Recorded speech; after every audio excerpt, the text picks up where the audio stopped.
Hi everyone, मेरा नाम है हर्षद। मैं आ चुका हूँ फिर से एक नए वीडियो के साथ। तो ये होने वाला है लेक्चर नंबर 6। इसका मैं प्रायोरिटी टेबल का, जिसको बेसिक्स लेके एडवांस तक पढ़ेंगे, हर चीज डिटेल पढ़ेंगे। काफी एडवांस पर्सपेक्टिव से पढ़ाऊंगा।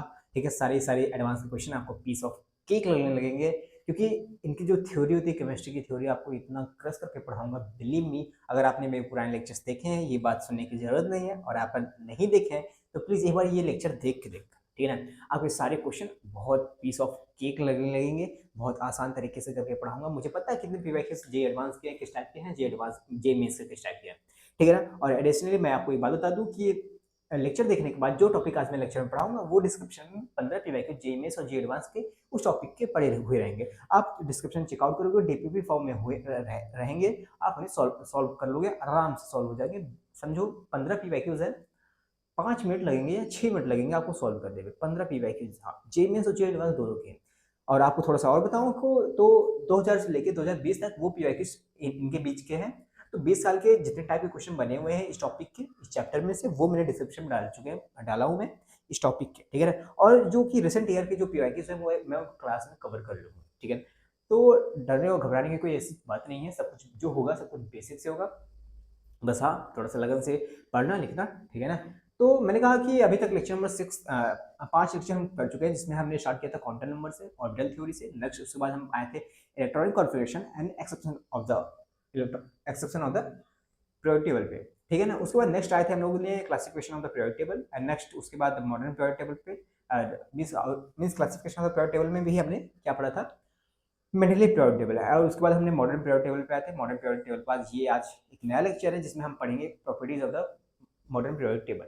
अब प्रॉपर्टीज में भी सबसे पहले हम स्टार्ट करने वाले हैं कि screening effect and Z effect क्या होता है।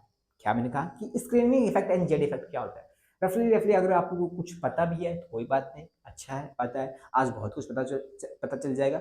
और अगर आपको कुछ नहीं पता है तो वो और अच्छी बात है, क्योंकि आज मैं जो पढ़ाऊंगा बेसिक से पढ़ाऊंगा, एडवांस के पर्सपेक्टिव से पढ़ाऊंगा, ठीक है ना। आपको थोड़ा सा टफ लगेगा, लेकिन मैं इजी कर दूंगा। आपको थोड़ा सा आसान लगेगा, मैं उसको टफ कर दूंगा, ठीक है। कोई ऐसा डरने वाली बात नहीं है।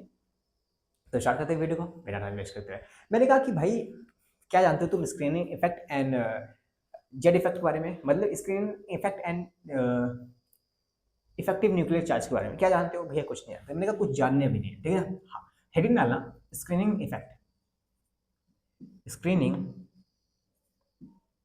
इफेक्ट जैसे सिग्मा से डिनोट करते हैं, एंड जेड इफेक्ट, ठीक है, जेड स्टार ऐसे जेड स्टार से हम डिनोट करते हैं, ठीक है भैया। अब ये दोनों है क्या? मैंने कहा दोनों अलग अलग टर्म है। इसे हम इफेक्टिव न्यूक्लियर चार्ज भी कहते हैं, इफेक्टिव न्यूक्लियर चार्ज। हम इसे स्क्रीनिंग इफेक्ट कहते हैं, जिसे सिग्मा से डिनोट करते हैं, और इसे जेड जेड स्टार से डिनोट करते हैं। अब होता क्या है, वो मेरी बात सुनना। बहुत कम टाइम में कुछ सिर्फ दो तीन चरण लाइनों में मैं समझा दूंगा कि ये दोनों होते क्या है, ये क्या हमें पढ़ना है, कैसी कैसी बातें होती है इसके अंदर। बस ध्यान से सिर्फ 2 मिनट की बात सुनना। मैंने कहा बाबू, ये क्या है भैया, ये क्या है? ये न्यूक्लियस है, ठीक है भैया, ये न्यूक्लियस है। मैंने कहा इसके न्यूक्लियस के चारों तरफ कुछ सेल्स होते हैं, ये तो पता है। हाँ भैया, सेल्स होते हैं। मैंने कहा चलो बना लेते हैं सेल्स को, ठीक है ना। सेल्स को हम बना लेते हैं। हाँ भैया, ये कई सारे सेल्स हैं, हमने इनको बना लिया। मैंने कहा काफी अच्छा है, ये cell number 1, cell 2, cell 3, cell 4, 5, 6, जैसे KLM ऐसे बोल सकते हो आप लोग, ठीक है भैया। मैंने कहा इन सेल के अंदर ये सेल ही तो नहीं होते, इसके अंदर इलेक्ट्रॉन भी होते हैं। हाँ भैया, सेल के अंदर तो सब सेल भी होते हैं, और सब सेल के अंदर ऑर्बिटल होते हैं, ऑर्बिटल के अंदर तो इलेक्ट्रॉन होते हैं भैया, काफी कुछ होते हैं। मैंने कहा काफी अच्छा है, इतना तुम जानते हो। पर मैंने कहा कोई बात नहीं, हम एक इलेक्ट्रॉन को मार करते हैं। इसके अंदर भी एक इलेक्ट्रॉन को देखते हैं, कई सारे इलेक्ट्रॉन होंगे, हाँ फिक्स है, नंबर ऑफ इलेक्ट्रॉन फिक्स है, पर हम कुछ इलेक्ट्रॉन को मार करते हैं, ठीक है बाबू। हाँ भैया, मार कर दो। मैंने कहा एक इलेक्ट्रॉन यहाँ ले लो, ठीक है। मैंने कहा बाबू देखो, ये जो प्लस चार्ज है, हाँ, ये जो न्यूक्लियस है, इससे कुछ पॉजिटिव चार्ज निकलता है, ठीक है ना। आपको बस इतना ध्यान रखना है कि इससे पॉजिटिव चार्ज निकलता है। हाँ भी, इतना मुझे पता है। मैंने कहा ये पॉजिटिव चार्ज चारों तरफ स्फेरिकल है, तो चारों तरफ इक्वल निकलता है। हाँ ये चारों तरफ इक्वल निकलता है, और ये जो हमारे सेल्स हैं, ये भी चारों तरफ एक सर्कुलर ऑर्बिट होते हैं। मैंने कहा काफी अच्छा है। जब ये पॉजिटिव चार्ज निकलता है, हाँ, तो क्या करते हैं, ये जो पहला सेल के जो इलेक्ट्रॉन्स हैं, हाँ, ये सोचते हैं कि मैं ये जो पॉजिटिव चार्ज है, मैं इनको यहीं पे रोक लूं। ये जो पॉजिटिव चार्ज है, मैं इनको यहीं पे रोक लूं, मैं इनको आगे ना जाने दूं, मैं इनको आगे ना जाने दूं। बस ये क्या कहता है, ये इसीलिए रोकता है इसे, ठीक है। ये क्या करता है, रोकता है इसे। इस पॉजिटिव चार्ज को सिर्फ मैं ही लूं, मैं ही रोक लूं, इसको मैं आगे ना जाने दूं। पर क्या होता है, इसके बस की इतनी नहीं होती, पर कुछ ना कुछ चला जाता है गलती से ही, गलती से। उस तरीके से जब इसके पास आता है ये पॉजिटिव चार्ज, तो ये भी रोकने की कोशिश करता है। हालांकि जितना ये रोक पाता था उतना ये नहीं रोक पाएगा, पर हाँ जो भी जाएगा ये भी रोकने की कोशिश करेगा। तो इससे भी कुछ बच जाएगा तो ये रोकने की कोशिश करेगा, अगर मान लो इससे भी बच गया तो ये रोकने की कोशिश करेगा, और मान लो इससे भी बच गया तो ये रोकने की कोशिश करेगा।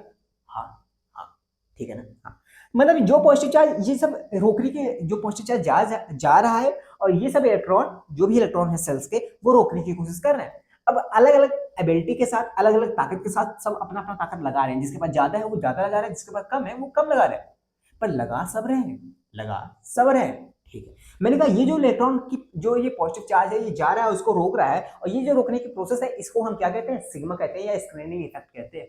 बस बात खत्म। पर ऐसा होता है कि ये लोग जब रोक नहीं पाते कुछ ना कुछ, अगर हम बात करेंगे लास्ट इलेक्ट्रॉन, ठीक है, हम इस लास्ट इलेक्ट्रॉन की बात करेंगे इस पे, ठीक है ना, हम इसको टेस्ट इलेक्ट्रॉन बोल देते हैं, टेस्ट इलेक्ट्रॉन। मतलब कि इसके बाद कोई इलेक्ट्रॉन नहीं ना, यही एक लास्ट इलेक्ट्रॉन है। मैंने कहा हाँ ठीक है, लास्ट इलेक्ट्रॉन यही है। मैंने कहा कि सब लोग रोकते रोकते रोकते रोकते बहुत सारा रोकते हैं, जो कि स्क्रीनिंग इफेक्ट बहुत ज्यादा दिखाते हैं, पर थोड़ा मोड़ा चार्ज, पॉजिटिव चार्ज इसके पास चला जाता है। ये चार्ज कहां से निकल रहा है, न्यूक्लियस से निकल रहा है। हम इसीलिए बोलते हैं इफेक्टिवली कुछ ना कुछ न्यूक्लियर चार्ज, इफेक्टिवली कुछ ना कुछ न्यूक्लियर चार्ज इसके पास पहुंच गया। बस जो चार्ज इसके पास पहुंचा उसे हम क्या कहते हैं, जेड इफेक्ट कहते हैं। सिंपल सी बात ये है, जो ये दो टर्म है, स्क्रीनिंग इफेक्ट जो चार्ज रोकता है, और जेड इफेक्ट जितना चार्ज इफेक्टिवली न्यूक्लियर का जितना भी चार्ज पहुंच गया उसे क्या कहते हैं, जेड इफेक्ट कहते हैं, या हम उसे बोल सकते हैं effective nuclear charge. I hope ये दो टर्म क्लियर हो होंगे। ठीक है भैया, कहानी इतनी ही नहीं है, थोड़ा सा और डूबते हैं। मैंने कहा बाबू कि जो ये रोकते हैं, मैंने कहा टोटल चार्ज क्या निकलता है भैया, टोटल चार्ज तो जेड निकलता है, ये जेड टोटल चार्ज निकलता है। जेड क्या, प्रोटॉन है, तो प्रोटॉनिक चार्ज कितना निकलता है, जेड निकलता है। मैंने कहा काफी अच्छा। कितने चार्ज रोक पाते हैं भैया, रोक पाते हैं तो ये इसका भी कुछ चार्ज रोकता होगा, ये एक्स ताकत लगा के रोकता है, ये वाई, ये जेड, ये गामा, ऐसे करके सब लोग रोकते हैं। मैंने कहा X Y Z gamma alpha beta जो भी होगा सबको प्लस कर लो, ये सब क्या है, ये सब इफेक्ट, ये सब स्क्रीनिंग इफेक्ट है। मैंने कहा सबको जोड़ने के बाद ये क्या हुआ, सिग्मा है। ये टोटल सिग्मा चार्ज रोक पा रहे हैं, जेड चार्ज तो निकल रहा है पर टोटल जेड में से सिर्फ सिग्मा रोक पा रहे हैं। हाँ तो जेड में से सिग्मा अगर माइनस कर दोगे उतना चार्ज होगा, वो क्या बचेगा, उतना चार्ज बचेगा जो इसके पास गया। हाँ उसे हम क्या बोल देते हैं, जेड इफेक्ट बोल देते हैं। बस सिंपल सा फॉर्मूला है, हमारा खत्म हो चुका है। पर कहानी यहीं तक नहीं रुकती, कहानी और डीप डाउन करके जाएंगे हम लोग, और अंदर चलेंगे। ठीक है ना। तो ये क्या हुआ, ये क्या हुआ, पूरा चार्ज, हाँ पूरा charge nuclear charge minus sigma, कितना रुक पाया और कितना पहुंच पाया उसे क्या कहते हैं, जेड इफेक्ट कहते हैं। बस आई थिंक क्लियर होगा। हाँ मेन फॉर्मूला तो ये था, मेन कॉन्सेप्ट ये था कि Z effect and screening effect किसे कहते हैं। खत्म हुआ। हाँ अब आगे प्रोसीड कर। हाँ बात सुनो मेरे बाबू, मैंने कहा इस सेल का कुछ नाम होगा। हाँ जैसे हम इलेक्ट्रॉनिक कॉन्फ़िगरेशन के हिसाब से अगर रिप्रेजेंट करते हैं, उस हिसाब से अगर रिप्रेजेंट करें तो हम इसे सेल नंबर 1 ना बोलते, हम इसे बोलते हैं कि ये 1s1 होगा। हाँ इसे क्या बोलेंगे भैया, ये 2s1 सॉरी ये 1s होगा। हाँ ये 1s सेल होगा। हाँ इसे क्या बोलेंगे, 2s सेल होगा, 2p सेल, 2s 2p होगा। इसे बोल देते हैं 3s 3p बोल देते हैं, और 3d बोल देते हैं ना। हाँ इस सेल का नाम 3s 3p 3d हो सकता है। हाँ इलेक्ट्रॉनिक कॉन्फ़िगरेशन के हिसाब से। हाँ इसका क्या होगा, 4s 4p 4d 4f ना। हाँ उस तरीके से ऐसे नाम चलता रहेगा। हाँ भैया ऐसे ऐसे नाम चलता रहेगा ना। इसका क्या नाम हुआ, 1s हुआ, 2s 2p हुआ, 4s 4p 4d 4f हुआ। हुआ कि नहीं हुआ, हाँ भैया हुआ। इसका 3s 3p 3d हुआ कि नहीं हुआ, मैंने कहा हुआ। बाबू थोड़ी सी बात सुनना, एक स्लाइडर्स हमारे एक साइंटिस्ट है, जब वो साइंटिस्ट बहुत फेमस थे, मैं उनके पास गया, उन्होंने कहा कि देखो हर्षित, अगर हमें जेड इफेक्ट निकालना है, बस इतना ही छोटा सा कॉन्सेप्ट नहीं होता है कि जो चार्ज गया और रुक गया, नहीं कॉन्सेप्ट तो इतना ही है कि इसे जो पहुंच गया लास्ट में उसे कहते हैं जेड इफेक्ट। पर तुम्हारे एग्जामिनेशन वाले, तुम्हारे जे एडवांस वाले, तुम्हारे जे मेंस वाले क्वेश्चन डायरेक्टली तुम्हें जेड और सिग्मा देके नहीं पूछते, तुम्हें जेड और कहीं ना कहीं सिग्मा तुम्हें खुद भी निकालना पड़ता है। मैंने कहा सर ये क्या मजाक कर रहे हो, सिग्मा जेड मुझे खुद निकालना पड़ेगा, कह रहे हाँ सर तुम्हें जेड और सिग्मा खुद निकालना पड़ेगा, इसमें मेरी गलती नहीं, ये तुम्हारे एग्जामिनेशन वाले की गलती है। मैंने कहा कुछ तरीका तो होगा ना, मुझे कुछ आसान कर दो, अगर आपने कुछ अगर इसमें योगदान दिया है तो आप कुछ आसान कर सकते हो। भाई आपको बता दो, स्लेटर सर ने जेड इफेक्ट निकालने का तरीका बताया है, ठीक है ना। मैं वो तरीका आपको बताऊंगा, और मेरी उनकी कन्वर्सेशन जैसे चलेगी आप सुनते जाना, बस आप समझते जाना, ठीक है। तो सर कोई तरीका तो होगा, हाँ सर कोई तरीका है। मैंने कहा सर वो तरीका क्या है, कह रहे तरीका है। मैंने कहा तरीका बताओ ना सर, कह रहे स्टार्ट हो जाओ तरीका, चलो बताते हैं, फिर कॉपी ले लो। मैंने कहा ठीक है सर। आई थिंक समझ में। हाँ, अब मैं इसको क्या करता हूँ, अब मैं इसे सेल बना नहीं बनाता हूँ ना, अब मैं इसको पास रखता हूँ, मैं इसको पास रखता हूँ, मैं इसको पास रखता हूँ, मैं इसको पास रखता हूँ। हाँ, बस आप इतनी बात आपको समझ आ जानी चाहिए। देखो 1s में हाँ कुछ इलेक्ट्रॉन होंगे, हाँ इनकी एबिलिटी कुछ ज्यादा ही होगी, हाँ इनकी एबिलिटी कुछ ज्यादा ही होगी। 2s 2p में इनकी एबिलिटी रोकने की कुछ ज्यादा मींस इससे कम होगी, पर हाँ इन सबसे ज्यादा ही होगी। हाँ 3s 3p में कुछ ज्यादा ही होगी। 3s 3p की जो एबिलिटी होती है, इस 3s और 3p की जो सिग्मा होता है, यानी कि कितना पॉजिटिव चार्ज रोक पाते हैं, ये इससे कम होता है, पर हाँ होता है।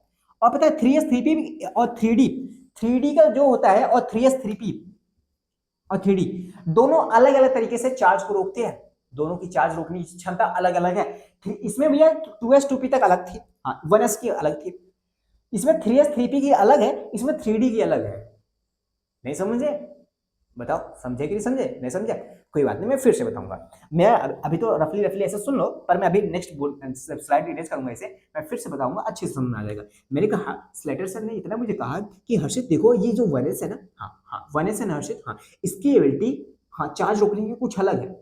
एक काम करो ना हर्षित, मैंने कहा क्या सर, कह रहे जिसकी जिसकी एबिलिटी सेम है ना चार्ज रोकने की, हाँ चार्ज रोकने की जिसकी जिसकी एबिलिटी सेम है, उसको तुम ग्रुप बना दो, उसका तुम ग्रुप बना दो, और जिसका अलग है उसको तुम अलग ग्रुप में रख दो। मतलब कि जिसका ग्रुप में वही लोग रहेंगे जिसकी एबिलिटी सेम रहेगी। मैंने कहा सर ये क्या कह रहे हो? कह रहे यही हर्षित मेरा पॉइंट नंबर 1 है। मैंने कहा सर क्या मतलब?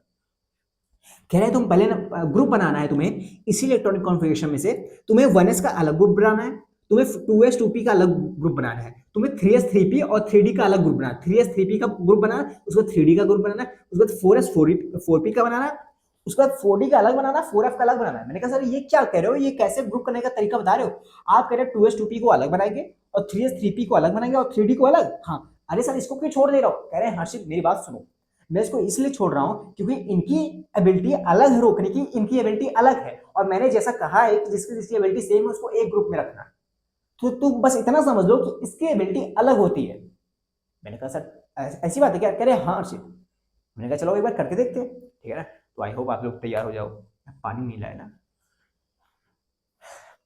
बहुत गर्मी है यार, हद से ज्यादा इतनी गर्मी है। आज पता है वहां पे ये छत पे रूम है ना, इतनी गर्मी है, 45 डिग्री आसपास टेम्परेचर है। छिपकली का एक बच्चा अंडे से निकला, एकदम से वाइट वाइट है वो, उसका कलर अभी एकदम वाइट और मीन्स पिंक पिंक ऐसा है। सोचो अभी निकला, इतनी गर्मी है, वो गर्मी बर्दाश्त नहीं कर पाया, लगता है मुझे वो मर गया है। सोचो इतनी गर्मी में कौन ही जिंदा रहना चाहेगा भाई। नाजुक नाजुक स्किन है भाई, इनकी कलर से पता लग रहा है कितनी नाजुक है। हाँ यार क्वेश्चन क्वेश्चन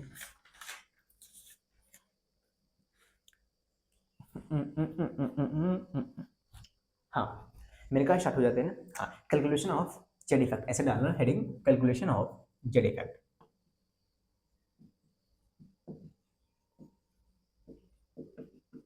ठीक है ना, जेड इफेक्ट। सिंपल सी बात ये है, पॉइंट नंबर 1 स्लेटर सर ने कहा कि हर सबसे बहुत सारे सेल्स होते हैं। मैंने कहा हाँ, कह रहे वो सेल्स को लिख लो। मैंने कहा सर लिख लें? कह रहे हाँ लिख लो हर्षित। मैंने कहा सर 1s हाँ 2s हाँ 2p हाँ 3s 3p हाँ 3d हाँ 4s हाँ 4p हाँ 4d 3d 4p 4d हाँ 4f हाँ 5s हाँ 5p। मैंने कहा इतनी लिख लो, ठीक है ना? हाँ मैंने इतनी लिख ली, ये सेल्स मैंने लिख लिए, ये सेल नंबर 1 हाँ, ये सेल नंबर 2, ये सेल नंबर 3, ये सेल नंबर 4, ये सेल नंबर 5, मैंने ऐसे लिख लिया। ठीक है, मैंने लिख लिया। सर ने मुझसे कहा कि हर्ष पॉइंट नंबर 1 ये है, तुम्हें ग्रुपिंग करना है। मैंने कहा सर ग्रुपिंग किसके बेसिस पे? कह रहे तुम्हें एनर्जी लेवल के बेसिस मिस सॉरी तुम्हें इस बेसिस पे ग्रुपिंग करना है कि कौन कितना रोक पाता है, जो सिमिलर जिनकी ताकत क्षमता सेम है रोकने की। मैंने कहा क्या? कह रहे जेड इफेक्ट सॉरी जो न्यूक्लियर चार्ज आता है जिनकी क्षमता सेम है उनको तुम एक ग्रुप में रख दो। सर ने ऐसा कहा, मैंने कहा चलो करते हैं। कह रहे हर्षित ये इनको एक ग्रुप में रखो। मैंने कहा ठीक है सर। कह रहे 2s 2p को अलग अलग एक ग्रुप में रखना है, सॉरी s और p को एक ग्रुप में रखना है। मैंने कहा सर s p को एक ग्रुप में? कह रहे हाँ हर्षित s और p को एक ग्रुप में, जैसे कि यहाँ पे sp है इनको एक ग्रुप में, यहाँ पे sp है इनको एक ग्रुप में। आई होप क्लियर हुआ, सबसे आसान चीज। हाँ, कह रहे हैं और बाकी जो बचे हैं, बचे क्या है, ये 1s को एक ग्रुप में रखना है क्योंकि ये पूरे से एक नया सेल है। हाँ, पूरा 1s एक नया सेल है ना, पहला ही सेल है, इसकी एबिलिटी सबसे ज्यादा है। हाँ, हालांकि तुम्हें बताऊं पेनिट्रेशन पावर इसकी सबसे ज्यादा है, एस की पेनिट्रेशन पावर ज्यादा होती है एज कम्पेयर टू पी के। पता नहीं समझ में आ रहा है या नहीं समझ में आ रहा है, पर मैं समझाऊंगा, ठीक है ना। जल्दी जल्दी बोल देता हूँ। हाँ, मेरी बात सुनना, इतना ग्रुपिंग कर लिए। हाँ, वो एस और पी का एक ग्रुप में कर दी। हाँ, बाकी जो बचे हैं उनको अलग अलग ग्रुप में रख दो। 3D का अलग ग्रुप में रख दो, 4D को अलग कर दो, 4F को अलग कर दो। आई थिंक क्लियर हुआ, सिंपल सी बात इतनी थी, ठीक है। पॉइंट नंबर 2, मैंने कहा सर अब क्या होगा, अब थोड़ा सा बताओ ना। कह रहे हैं कि पॉइंट नंबर 2, अब चलो इनको सेल कैसे बताऊं आपको, सर ने तो मुझे समझा दिया पर मैं आपको कैसे बताऊं। एग्जाम्पल लेते हैं, मैंने कहा एग्जाम्पल लेते हैं फॉस्फोरस का। फॉस्फोरस का एग्जाम्पल लेते हैं जिसका एटॉमिक नंबर 15 होता है, ठीक है ना। हाँ, मैंने कहा इसका इलेक्ट्रॉनिक कॉन्फ़िगरेशन करो और मुझे ग्रुपिंग करके बता सकते हो तुम। हाँ हाँ, भी बता सकते हैं। मैंने क्या बताओ भैया, 1s2, हाँ 2s2, हाँ 2p6, हाँ भैया 3s2, हाँ 3p3, शायद यही होगा। 15 इलेक्ट्रॉन ऐसे भर गए ना, 10 इधर, 2 इधर, 5 इधर, 2 इधर, 3, 15 हो गए। हाँ भैया, यही क्या है फॉस्फोरस का इलेक्ट्रॉनिक कॉन्फ़िगरेशन है। हाँ, मैंने कहा बाबू जरा सर तुम इसका ग्रुपिंग करके दिखाना। भैया ग्रुपिंग, हाँ ऐसे होगा भैया ग्रुपिंग, 2s2p को ऐसे करेंगे भैया, 3s3p को ऐसे करेंगे भैया ग्रुपिंग। मैंने कहा काफी अच्छा। स्लेटर सर ने कुछ रूल्स दिए, इसके बेसिस पे कैसे निकालना है, बस उन्हें हम ध्यान से सुनते जाएंगे, ध्यान से पढ़ते जाएंगे, ना कोई सवाल ना कोई जवाब। आपके सवाल जो होंगे मैं टैकल कर लूंगा, मैं देख लूंगा, ठीक है ना। थोड़ा सा लास्ट में करूंगा पर सुनते जाना पर इतनी बात से। सर ने कहा ग्रुपिंग कर लो, मैंने कहा ग्रुपिंग कर लिया, मैंने एक एग्जांपल लिया। सर ने दूसरी बात ये कही, दूसरा पॉइंट वही पॉइंट होगा। सर ने कहा हर्षित एक काम करो, इनकी एनर्जी सेम है, हाँ इनको तुम एक सेल मान लो, इनकी एनर्जी सेम है, इनको तुम एक सेल मान लो, इनकी एनर्जी सेम है, इसकी एनर्जी इस ग्रुप की अलग है, इन सबसे इसको एक सेल मान लो। मैं कहा सर ठीक है मान लेते हैं, ये अलग सेल है, ये अलग सेल है, ये अलग सेल है, वैसे भी ये अलग सेल, अलग सेल, अलग सेल है सर। कह रहे तुम जितना बोला उतना मानो। तो मैंने कहा वैसे इसमें 3p में 3d भी आएगा पर उसमें इलेक्ट्रॉन तो जाएगा नहीं। हाँ, 3s3p आएगा तो इसका ग्रुपिंग हुआ। हाँ, तो सर ने कहा तुम इसको nth ऑर्बिट मान लो, nth सेल मान लो। मैंने कहा सर ठीक है मान लिया। कह रहे इसको क्या मारोगे, मैंने कहा सर एक कम कर दे रहे हैं, n-1 सेल। कह रहे काफी अच्छा। मैंने कहा सर ने मुझसे कहा हर्षित इसको क्या मानोगे, मैंने कहा सर मैं इसको n-2 सेकंड बोल देता हूँ। कह रहे नहीं, एक काम करो ना, अब चलो ठीक है इसमें एक बचा है, लेकिन तुम एक nth मानना, हाँ एक n-1 मानना, बाकी जितने भी बचे, बाकी जितने भी सेल्स बचे उनको तुम रेस्ट सेल मान लेना। मैंने कहा सर रेस्ट सेल, कह रहे हैं हाँ रेस्ट सेल मान लेना, बस तुम्हें ज्यादा अंदर जाने की जरूरत नहीं है। मैंने कहा सर ठीक है। और तब क्या हुआ बताओ ना। कह रहे हैं हर्षित देखो इसका सिग्मा यानी कि जो रोकने की क्षमता है वो अलग है, इसका अलग है, इसका अलग है। मैंने कहा सर ठीक है। कहने पर तुम्हें हर्षित ना, हाँ तुम्हें निकालना पड़ेगा कितना है। मैंने कहा सर निकालना पड़ेगा, कह रहे हाँ तुम्हें निकालना पड़ेगा। मैंने कहा सर मैं कैसे निकालूंगा कि इसका क्षमता कितनी है रोकने की और इसकी कितनी, इसकी कितनी। कह रहे मैं बता रहा हूँ स्टेप। मैंने कहा सर ठीक है बताओ ना।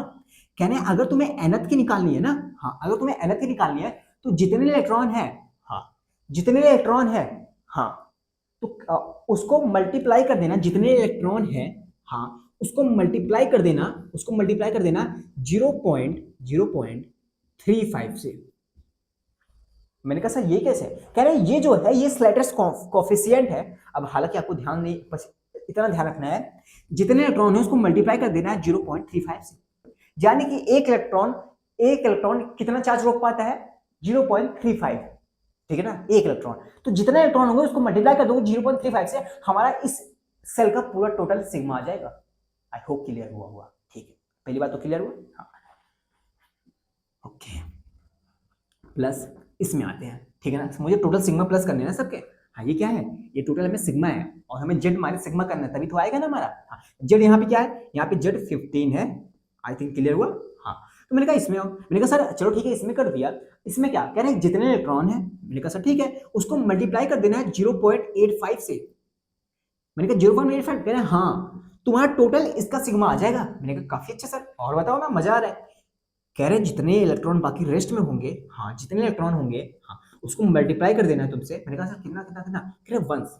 मैंने कहा सर 1 से, कह रहे हाँ इसका स्लैटर कोफिशिएंट कम है, इसका ज्यादा है, फिर ज्यादा है, बढ़ता हुआ क्यों दिख रहा है पता है हर्षित। मैंने कहा सर क्यों, कह रहे हैं जैसे तुम आगे आ रहे हो, इस साइड आ रहे हो, तुम्हारे सेल न्यूक्लियस के पास आते जा रहे हैं। मैंने कहा सर तो क्या हुआ? कह रहे हैं न्यूक्लियस के पास आते जा रहे हैं, इसका मतलब ये है कि उनकी क्षमता बढ़ती जा रही है। मैंने कहा सर तो क्या हुआ? कह रहे हैं उनकी क्षमता बढ़ती जा रही है, इसका मतलब ये है कि वो ज्यादा ज्यादा चार्ज को रोक पा रहे हैं। मैंने कहा सर क्या बात है, क्या बात है, कितनी गजब बात बोल रहा है सर, इस पे तो डायलॉग बनता है सर। कह रहे हैं नहीं शांति से सुनो। मैंने कहा सर गजब है, पर फिर भी आपको समझ में आया? हमने क्या कहा कि NH सेल कि अगर हमें सिग्मा निकालना है तो जितने इलेक्ट्रॉन है उसको मल्टीप्लाई कर देना है 0.35 से, पर इसमें भी ट्विस्ट है, पर मैं भी समझाता हूँ। प्लस ऐसे उसमें करना है 0.85 से मल्टीप्लाई, ऐसे इसमें करना है 1 से मल्टीप्लाई। कहीं भी हो, कोई भी आपको दिया हो, चाहे फॉस्फोरस हो, चाहे सल्फर हो, चाहे जिसका भी दिया हो, आपको बोला जाए जेड इफेक्ट निकालना है, हालांकि ऐसे एग्जामिनेशन में जल्दी नहीं आता। हाँ, अगर मान लो टफ बनाना हुआ तो किसी बड़ी एलिमेंट का या किसी एक्सेप्शन वाले एलिमेंट का तुमसे जेड इफेक्ट कैलकुलेट करा के तुमसे पूछ सकते हैं एडवांस के पर्सपेक्टिव से। हाँ, वो कैसे निकलेगा? बहुत आसानी तरीके से निकल जाएगा, कोई बड़ी बात नहीं, ऐसे ही निकलेगा, सिर्फ सिंपल से ऐसे निकलेगा। तो nth के लिए कौन सा नंबर यूज करना है? जितने इलेक्ट्रॉन हो मल्टीप्लाई कर देना 0.35 से, इसके लिए 0.85 से, इसके लिए 1 से, बाकी रेस्ट के लिए 1 से में करना है। ठीक है, ये बात याद रखना। ठीक है, मैंने कहा सर ये सिग्मा आ जाएगा? अरे हाँ, ये सिग्मा आ जाएगा। उसके बाद तुम जेड माइनस सिग्मा कर दोगे, तुम्हारा जेड इफेक्ट आ जाएगा। मैंने कहा सर करते हैं ना? मैंने कहा सर करते हैं। कह रहे पक्का कर लोगे? मैंने कहा हाँ से करते हैं। कह रहे लिखो कितने इलेक्ट्रॉन है? मैंने कहा सर 2 3 5 इलेक्ट्रॉन है। कह रहे ना ना ना गलती ना, कह रहे हैं पहले तुम इसमें लिखो। मैंने कहा सर इसका बता दो ना, अगर 5 इलेक्ट्रॉन है भैया, क्या दिख रहे हैं सर आपको? 5 ही तो मुझे दिख रहे हैं, आपको 6 दिख रहे हैं क्या? नहीं हर्षित, बात सुनो, जो लास्ट इलेक्ट्रॉन बनता है ना, बचता है ना, वो टेस्ट इलेक्ट्रॉन होता है, हम उसको काउंट नहीं करते। मैंने कहा सर क्या? कह रहे जो लास्ट इलेक्ट्रॉन बचता है ना, हाँ, उस पे जाके चार्जेस गिरते हैं। जो लास्ट इलेक्ट्रॉन गिरता है उस पे जाके चार्जेस गिरते हैं ना, वो नहीं कि उसके बाद चार्जेस नहीं जाते ना, तो सारे चार्जेस उस पे जाके गिरते हैं। तो हमें देखना है कि उस पे कितने चार्ज गिरे हैं, हम वो काउंट कर रहे हैं। तो हम लास्ट इलेक्ट्रॉन को नहीं मानते हैं, लास्ट सेल में हमेशा हम एक इलेक्ट्रॉन को छोड़ के मानते हैं। हम एक उस पे जो सिग्मा की वैल्यू है या स्क्रीनिंग इफेक्ट है उस पे नहीं दिखेगा। मैंने कहा सर ये कौन सी बात है? कह रहे हैं से तुम्हें नहीं समझा? मैंने कहा सर समझ तो रहा हूँ कि जो लास्ट वाला है उसका कोई कंट्रीब्यूशन नहीं रहता है, मतलब कि एक इलेक्ट्रॉन ये है, एक इलेक्ट्रॉन ये है, एक इलेक्ट्रॉन ये है, एक इलेक्ट्रॉन ये है, चार्ज आता जा रहा है, पहले ये रुकेगा फिर ये रुकेगा। क्यों?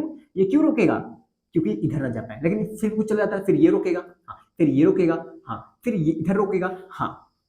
पर हमें क्या देखना है? चार्ज कितना इस पे गिरा है, इस पे कितना चार्ज गिरा है ना। हाँ, एक इलेक्ट्रॉन को छोड़ो, 1 2 3 गिराओ। मैंने कहा सर ठीक है, गिन लेते, कोई बात नहीं। तो सर ने कहा 5 है ना तो 4 लिखो यहाँ पे। मैंने कहा सर कोई बात नहीं, 4 लिखते हैं।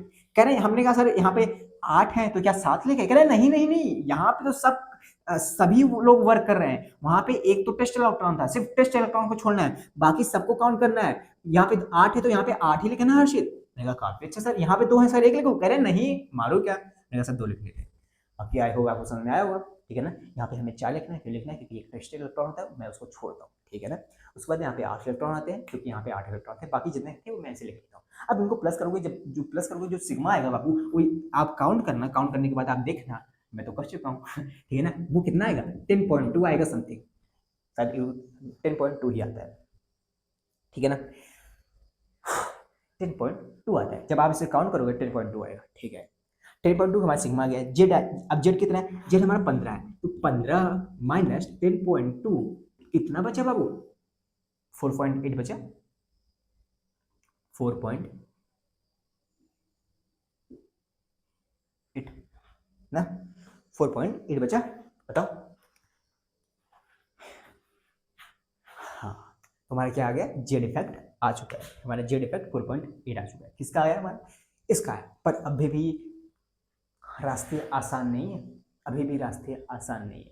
जिस तरीके से इलेक्ट्रॉनिक कॉन्फ़िगरेशन कर रहे थे ना कुछ रूल अलग अलग आ रहे थे किसी अलग अलग एलिमेंट के लिए, हाँ, उसी तरीके से कुछ थोड़ा थोड़ा माइन्यूट से चीज़ें चेंज है किसी अलग अलग एलिमेंट के लिए।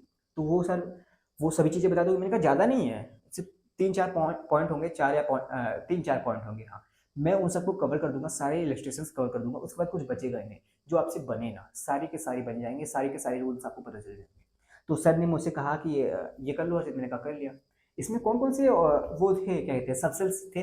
इसमें एस सबसेल थे, पी सबसेल थे, एस पी, क्या इसमें डी थे? नहीं, डी नहीं था। चलो एक काम करते हैं ना, एक ऐसा एलिमेंट लेते हैं जिसमें डी भी होता है, एक ऐसा एलिमेंट लेते हैं जिसमें क्या हो, जिसमें डी भी हो। चलो एक बार लेके देते हैं ना, जिंक लेते हैं। आई होप क्लियर हुआ होगा, ये मेथड समझ में आया। तो एक्सप्लेनेशन कैसा लग रहा है इस टाइम पे जाकर मुझे बताना। भैया समझ में आ गया, सब कुछ अच्छे से समझ में आ रहा है, ठीक है ना। मैं इसको इरेज करता हूँ। एक मिनट, मैंने वीडियो तो चालू कर रखी है ना। ओ भाई साहब बच गया। आज मैं आपकी वीडियो ना न जाने कितनी बार रिकॉर्ड कर चुका हूँ। रिकॉर्ड करके डिलीट कर चुका हूँ। हालांकि पूरा नहीं रिकॉर्ड किया, मेरी स्टार्टिंग ही नहीं बन पा रही थी यार। अभी थोड़ी सी गर्मी कम लग रही है, मतलब कि गर्मी तो है। शर्ट के अंदर मैंने टी शर्ट पहन रखा है ताकि मुझे पसीना बाहर महसूस ना हो, ठीक है ना, ताकि मैं अच्छे से फ्रीली वर्क कर पाऊँ, मुझे ऐसा ना लगे पसीना मुझे चू रहा है। हाँ, तो समझ आया ना। हाँ, मैंने कहा वो अगर तुम्हें समझ में आ चुका है, चलो एक काम करते हैं, नेक्स्ट स्टेप करते हैं। नेक्स्ट स्टेप हैशटैग डालना है ऐसे। मैंने कहा जिंक करना, जिंक का एटॉमिक नंबर क्या होता है भैया, 30 होता है। मैंने कहा ठीक है 30 होता है। मैंने कहा जरा इसका इलेक्ट्रॉनिक कॉन्फ़िगरेशन करना, तो ठीक है तुम करने लग गए। तो नहीं क्या कहा, 1s2 2s2 2p6 3s2 3p6, हाँ 3p6, बात सही है। इसके बाद क्या, इसके बाद क्या, 3p6 ना, हाँ 3d10, हाँ 4s2, आई थिंक ये होता है ना। 10 8, 10 8 18 2 20 10 30, 30 हो गए। हाँ ठीक है ना, 30 हो गए। हाँ भाई समझ में आ गया, हाँ समझ में आ गया, ठीक है। अब देखो ध्यान से सुनना मेरी बात। मैंने कहा वो टेस्ट इलेक्ट्रॉन कहाँ पे होगा, टेस्ट इलेक्ट्रॉन, हाँ टेस्ट इलेक्ट्रॉन कहाँ पे होगा, क्या तुम बता सकते हो टेस्ट इलेक्ट्रॉन कहाँ होगा? हाँ भी बता सकते हैं टेस्ट इलेक्ट्रॉन कहाँ पे होगा। मैंने कहा कहाँ पे, इसके अंदर। मैंने कहा क्यों, क्योंकि ये लास्ट सेल है। मैंने कहा 4 वाला लास्ट सेल है, हाँ क्या पता कोई और हो लास्ट सेल, एक बार चेकआउट कर लो। नहीं भैया ये तो 3 वाला है, ये तो 3 है, ये तो 4 वाला, 4 तो लास्ट भी होगा, हाँ मानता हूँ। पता है तुम्हें, ये जब इलेक्ट्रॉनिक कॉन्फ़िगरेशन लिखा जाता है तो 4s2 को इधर लिखा जाता है, 3d10 को इधर लिखा जाता है। पर कुछ लोग या कुछ टीचर या कहीं कहीं 3d को आगे लिखते हैं, 4s2 को बाद में लिखते हैं, और बाद कहीं कहीं 4s2 को यहाँ लिखते हैं, 3d10 को यहाँ लिखते हैं। कन्फ्यूजन होगा आपको, हाँ। तो कौन सा सही है? मैंने कहा बाबू जनरली हिसाब से देखा जाए तो जनरली सही ये है, जनरली सही ये है, सही ये नहीं है। क्यों? क्योंकि वो अफवाह सर ने कहा था कि हमें जो भी करना है हम एनर्जी के हिसाब से करेंगे, बढ़ते हुए एनर्जी के क्रम में लिखेंगे। अगर देखा जाए इसकी एनर्जी कम है एज कम्पेयर टू इसके, 4s सेल की एनर्जी कम है एज कम्पेयर टू इसके, इसीलिए हम इसको पहले लिखते हैं, इसको बाद में लिखते हैं। इसकी एनर्जी कितनी है? मैंने कहा निकालो ना, एन प्लस एल निकालो, ये तो रूल था ना एन प्लस एल वाला। हाँ 4 प्लस एस की कितनी होती है? 0 होती है। ओवरऑल कितना हुआ? 4 हुआ। मेगा 3। हाँ डी का एल कितना होता है? डी की एल की वैल्यू कितनी होती है? या एस पी डी होते हैं, डी की 2 होती है। मैंने कहा ठीक है निकालो, भैया इसके 5 आए, इसके 4 आए। मैंने कहा ज्यादा किसकी है? भैया ज्यादा इसकी है। मैंने कहा ज्यादा इसकी है और कम किसकी है? कम इसकी है भैया। मैंने कहा पहले कौन सा लिखेंगे? भैया पहले कम वाला लिखेंगे, उसके बाद ज्यादा वाला लिखेंगे। तो इस हिसाब से सही कौन सा हुआ? ये हुआ, सही ये हुआ। पर आपको मैं यहाँ पे ये लिखा हूँ, कुछ टीचर भी ऐसे लिख देते हैं, तो समझ जाना कि ये भी सही है, पर ज्यादा सही कौन सा है? ये सही है, क्योंकि एनर्जी के हिसाब से लिख रहा है ना। हाँ ज्यादा सही है, ठीक, ज्यादा सही यही है, ठीक है ना। हाँ पर बाबू मेरी बात सुनो, बस थोड़ा सा आपको आसान करने के लिए, आपको एक चीज समझाने के लिए मैंने 3D को इधर रखा है, 4S को इधर रखा है, ठीक है। मैंने कहा क्यों? मैंने कहा मैं इसको ताकि nth सेल बोल पाऊँ, nth सेल। मैंने कहा हाँ nth सेल बोल पाऊँ, ठीक है ना। हाँ ये 3s 3p 3d, पहली बात तो ग्रुपिंग कर ले, हाँ ग्रुपिंग कर ले, हाँ ग्रुपिंग कर लेते हैं, ग्रुपिंग कर लेते हैं, ग्रुपिंग कर लेते हैं, ग्रुपिंग कर लेते हैं, ग्रुपिंग कर लेते हैं, हाँ ग्रुपिंग कर लिए भैया। मैंने कहा ग्रुपिंग कर लिए, हाँ। अब जरा सा सेल डिफाइन करना। मैंने कहा इसको nth सेल बोल दो, हाँ भैया nth सेल, क्योंकि लास्ट इलेक्ट्रॉन तो इसमें nth बोल देते हैं। मैंने कहा वो n-1 किसे बोलोगे? भैया n-1 इसे बोले, भैया n-1 इसे बोलते। मैंने कहा सोच लो। अच्छा भैया चलो काम करते हैं, इसे बोल देते हैं। मैंने कहा सोच लो फिर। नहीं ऐसे नहीं करते। n-1 सेल हम पूरे 3 वाले सेल को मानते हैं, n-1 हम पूरे 3 वाले को मानते हैं, n-1 हम पूरे 3 वाले को मानते हैं, ठीक है ना।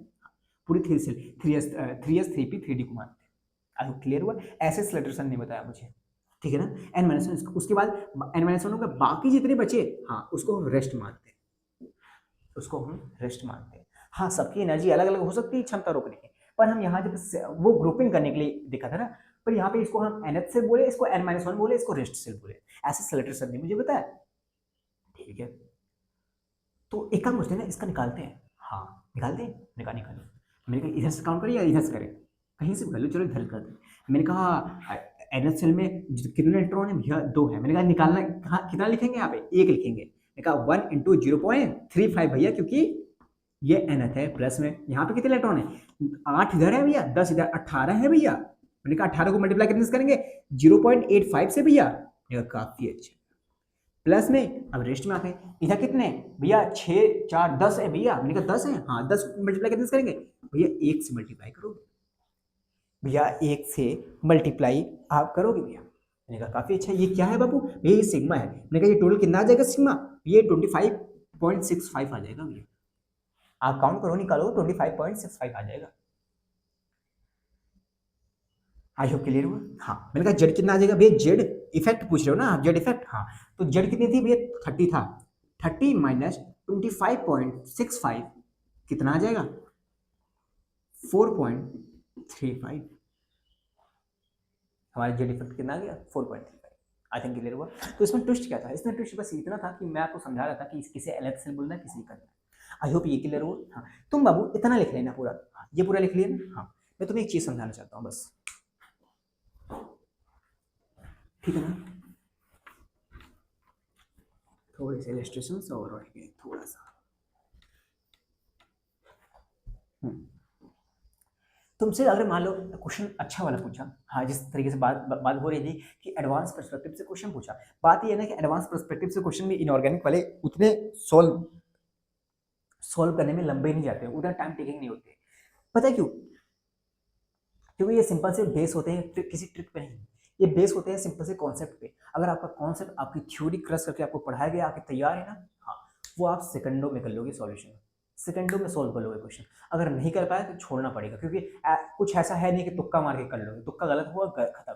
सारे क्वेश्चन सारे बेस होते हैं कॉन्सेप्ट पे, ठीक है ना, एक मेथड पे बेस होते हैं सब कुछ। मैथ और फिजिक्स में ऐसा नहीं होता। तो आप केमिस्ट्री में अगर आपकी थ्योरी एकदम क्रश करके पढ़ाई गई है ना, और फिजिक्स में भी, मैं केमिस्ट्री का बताऊं तो अगर केमिस्ट्री में लगाई गई है, आपकी थ्योरी अच्छे से पढ़ाई गई है आपको ना, तो फिजिक्स केमिस्ट्री आप बहुत कम टाइम में कर लोगे, फिजिक्स केमिस्ट्री और फिजिक्स और मैथ में आप टाइम अच्छे से दे सकते हो, ठीक है भैया। तो मैंने कहा वो तुमसे किसी किसी क्वेश्चन में पूछता है, एक काम करो ना, तुम 3D का बताओ, तुम 3D का बताओ, 3D में, हाँ 3D के टेस्ट इलेक्ट्रॉन में कितना जेड इफेक्ट होगा, तुम ये बताओ मुझे 3D का।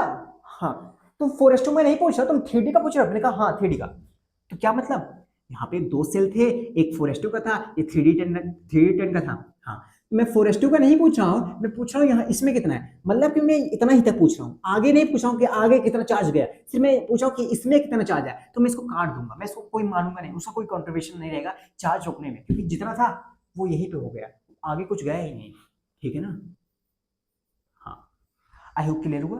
हाँ तो हम क्या करेंगे, अगर मैं पूछा 3D का बताओ तो इसको तुम कट कर दोगे, ठीक है। मैं 3D का पूछूंगा, हाँ 3D को तुम nth सेल बोलोगे, 3D को nth सेल, मैंने कहा हाँ 3D को तुम क्या बोलोगे, nth सेल बोलोगे। 3D को तुम क्या बोलोगे, 3D को तुम nth सेल बोलोगे। मैंने कहा बाकी सबको क्या बोलोगे, जब तुम 3D को nth सेल बोलोगे बाकी सबको क्या बोलोगे भैया, एक काम करते हैं ना, इसको हम n-1 बोलते हैं। मैंने कहा नहीं, इस केस में याद रखना, अगर हम किसी एक सेल में अगर हम 3D का पूछ रहे हैं तो बाकी जितने ही बचे इनको रेस्ट बोल देते हैं भैया, n-1। मैंने कहा नहीं नहीं नहीं नहीं, n-1 यहाँ पे नहीं होगा। अगर हमने किसी सेल में, जैसे जैसे कि अगर हम यहाँ पे पूछ रहे थे तो इसको हम पूरा n-1 बोले थे, इसको मैंने nth सेल बोला था, इसको मैंने यहाँ से लेके रेस्ट मान। लेकिन अगर मैंने किसी सेल में ही अगर मैं 3D का ही पूछ लिया तो बाकी यहाँ से लेके जितनी बचे इसको रेस्ट सेल मान लेते हैं। क्या बोला मैंने, रेस्ट सेल मान लेते हैं। ऐसा किसने कहा, मैंने कहा ये सारी चीजें कहा किसने, स्लेटर सर ने कहा। तो आई होप क्लियर होगा। तो ये तो और आसान हो गया। तो nth पे कितने इलेक्ट्रॉन है, 10 है, तो मैंने कहा कितने काउंट होंगे, 9 काउंट होंगे, इनटू कितना करना है 0.35 से भी है। मैंने कहा काफी अच्छा। बाकी रेस्ट है, हाँ रेस्ट में क्या होता है, 1 से मल्टीप्लाई होता है जितने इलेक्ट्रॉन होते हैं। मैंने कहा कितने इलेक्ट्रॉन है भैया, 10, 10 इधर, 8 इधर, 18 हो गया भैया।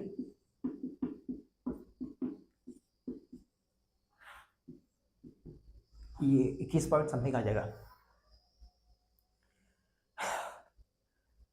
ना, 21.15 आ रहा है, ठीक, 21.15। हाँ मैंने कहा जेड इफेक्ट कितना आ जाएगा, जेड इफेक्ट 30 माइनस 21.15।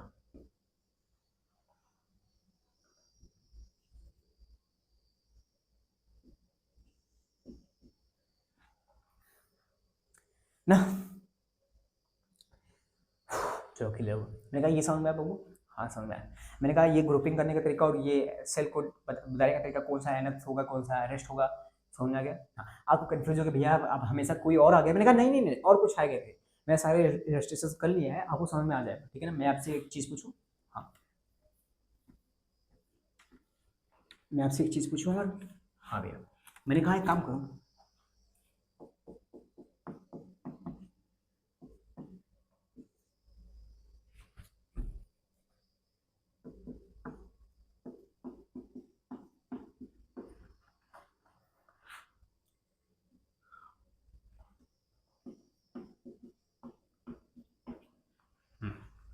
10 तो 18, 18 में, हाँ भैया 18 में। मैंने कहा ठीक। मैंने कहा इसमें ग्रुपिंग करके बताओ भैया, इसमें ग्रुपिंग करें? हाँ भैया, इसको क्या बोलते हैं? एनएच सेल बोलते हैं। जनरली आपको डायरेक्टली बोले कि जेड इफेक्ट निकाला तो समझ जाना वो लास्ट इलेक्ट्रॉन क्या पूछ रहा है। लास्ट इलेक्ट्रॉन में इस सेल में लास्ट इलेक्ट्रॉन यहीं पे आएगा, ठीक है भैया। तो एनएच सेल, हाँ, इसको क्या बोल देंगे? इसको N-1 बोल देंगे। इसको क्या बोल देंगे? इसको हम रेस्ट बोल देंगे, ठीक है। हम इसको निकालेंगे, इसका जितना इलेक्ट्रॉन होगा उसको, कितने हैं? 8 है, पर 8 है ना, 7 लेना है। यहाँ पे कितने हैं? 8 है, हाँ भैया, हाँ भैया 8 है। मैंने कहा 8 को मल्टीप्लाई करना है किससे? 0.85 से। यहाँ पे कितने हैं भैया? 2 है, 2 है, मल्टीप्लाई करना है कितने? 1 से भैया, सिग्मा देगा। जेड इफेक्ट निकालना है, जेड माइनस सिग्मा कर देना है। जेड कितना है? तो 18 है, तो 18 माइनस ये जो सिग्मा आएगा वो कर देना, आपको आंसर आ जाएगा। आई होप क्लियर हुआ? हाँ ठीक है, क्लियर हुआ। मैंने कहा ये भी पॉइंट डाल देना, हैशटैग ठीक है ना? हाँ, बाकी और कुछ है भैया? मैंने कहा नहीं है, अब बचे नहीं है, मैं जितने बच रहे हैं मैं बता रहा हूँ ना, बस सिंपल सी बात और है, और आपको थोड़े से कॉन्सेप्ट क्लियर कर दूँ। हाँ, मैंने कहा आप कोई वो नहीं बचे, बस कुछ कुछ बातें हैं। हाँ, एक पॉइंट और है, हैशटैग डालना। हाँ, मैंने कहा helium lithium plus beryllium plus 2, ठीक है ना? हाँ, मैंने कहा हीलियम का इलेक्ट्रॉनिक कॉन्फ़िगरेशन भैया 1s2 होगा। इसका क्या होगा भैया? 1s2 होगा भैया। इसका क्या होगा? 1s2 होगा, 1s2 1s2 1s2, ठीक है। ये तो सिंगल इलेक्ट्रॉन सिस्टम है क्या? नहीं भैया, सिंगल इलेक्ट्रॉन सिस्टम नहीं, सबके अंदर दो दो इलेक्ट्रॉन है, मल्टी इलेक्ट्रॉन सिस्टम है। मैंने कहा बात सही तुम्हारी। मैंने कहा बाबू यहाँ पे क्या सिग्मा होगा, बता सकते हो? इसका सिग्मा क्या होगा? मैंने कहा बाबू जब यहाँ पे जब सिग्मा काउंट करते हैं ना, हाँ, जब यहाँ पे सिग्मा काउंट करते हैं, हाँ, यहाँ पे जब सिग्मा काउंट करते हैं, हम उसको किस नंबर से मल्टीप्लाई करते हैं? जितने इलेक्ट्रॉन होते हैं किस नंबर से मल्टीप्लाई करते हैं, पता है किस नंबर से?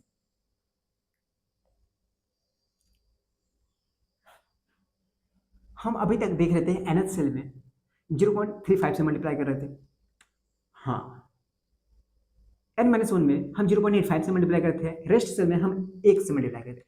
लेकिन अगर कुछ ऐसे ऐसे एलिमेंट आ गए जिसमें सिर्फ लास्ट इलेक्ट्रॉन 1s2 में जा रहा है, 1s2 में जा रहा है, 1s2 में जा रहा है, मतलब सिर्फ एक ही सेल है और लास्ट इसी सबसेल में जा रहा है, लास्ट इलेक्ट्रॉन इसी सबसेल में जा रहा है और कुछ है ही नहीं इसके अलावा। तो इस केस में बाबू इनका जो वैल्यू होता है वो क्या हो जाता है? अगर सिग्मा निकालना है वो हम 0.35 या 0.85 से मल्टीप्लाई नहीं करते, उस टाइम हम 0.30 से मल्टीप्लाई करते हैं, 0.30 से मल्टीप्लाई करते हैं, 0.30 से मल्टीप्लाई करते हैं। कितने इलेक्ट्रॉन थे भैया? कितने इलेक्ट्रॉन है भैया? 2। मैंने कहा नहीं, एक पे निकालना है ना, क्योंकि एक तो टेस्ट इलेक्ट्रॉन है। हाँ भैया, एक, तो यहाँ पे सबका सिग्मा क्या आ गया? 0.30 आ गया। आई होप क्लियर होगा। तो मैंने कहा इन सबका जेड इफेक्ट क्या आ जाएगा? सबका जेड इफेक्ट, सबका एटॉमिक नंबर से माइनस कर दोगे 0.37, सबका जो जेड होगा माइनस कर दोगे क्या? 0.30। आई होप क्लियर हुआ, सबका जेड इफेक्ट निकाल जाएगा। क्लियर हुआ कौन से? हाँ, ये वाला हैशटैग क्लियर हुआ। इससे पहले वाला हैशटैग जो जिंक के रजिस्ट्रेशन थे वो क्लियर हुआ, कैसे कैसे ग्रुपिंग करनी है। हाँ, मैंने कहा ये सारी कवर हो गए, ये कवर हो गए। एक पॉइंट और रह चुका है थोड़ा डाउट क्लियर करने का, ये वो डाउट क्या है? मैंने कहा डाउट पता नहीं तुम्हें आए होंगे या नहीं आए होंगे, पर एक हैशटैग और रह चुका है। एक हैशटैग और डालना। सिंपल सी बात, ये ध्यान रखना। फिर क्या मैंने कहा? हाइड्रोजन, हाँ। मैंने कहा हीलियम प्लस, हाँ। मैंने कहा लिथियम +2, हाँ। मैंने कहा बेरिलियम +3, हाँ। मैंने कहा इन सब का इन सब का इन सब का सिग्मा क्या होगा? मैंने पूछा इन सब का सिग्मा क्या होगा? सिंपल सी बात है, सिंपल सी बात। मैंने कहा हाँ सिंपल सी बात है, तो वही बताओ ना क्या होगा। मैंने कहा निकालो यार, तो मैं बता चुका हूँ, निकालो। क्या करोगे? इनका इलेक्ट्रॉनिक कॉन्फ़िगरेशन करोगे, इनका इलेक्ट्रॉनिक कॉन्फ़िगरेशन करोगे। मैंने कहा करो इनका electronic configuration. 1s1 1s1 1s1 1s1, हाँ।